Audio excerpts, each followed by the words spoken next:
Sorin, la mine nu adversarul este problema. La mine e problema cine se uită. Mă gândesc mult prea mult la părerea celorlalți, la părinți, la antrenori, la cei care sunt pe margine și nu mai îmi iese nimic în timpul jocurilor. Asta mă blochează și mă face să nu mai fiu eu.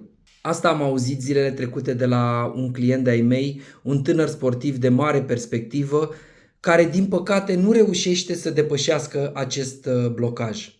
Și aud foarte des astfel de blocaje. Sunt tineri sportivi care se antrenează foarte bine, muncesc la antrenamente, trag de rup, dar totul se rupe la meciuri, acolo unde nu mai joacă în mintea lor, ci în mintea celorlalți.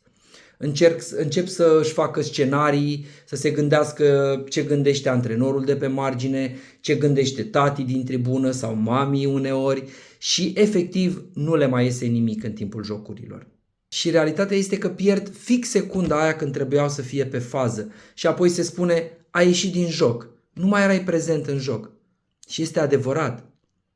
El era prezent fizic, dar mintea lui nu mai era acolo, iar asta se vede foarte ușor în exterior. Vestea proastă este că dacă rămâi în mintea celorlalți, jocul tău va avea de suferit în continuare.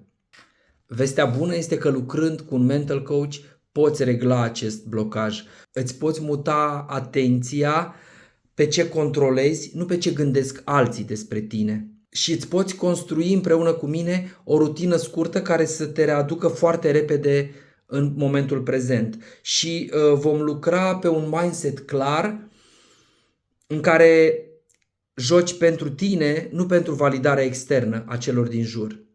Scrie-mi și programează acum o primă sesiune gratuită de mental coaching.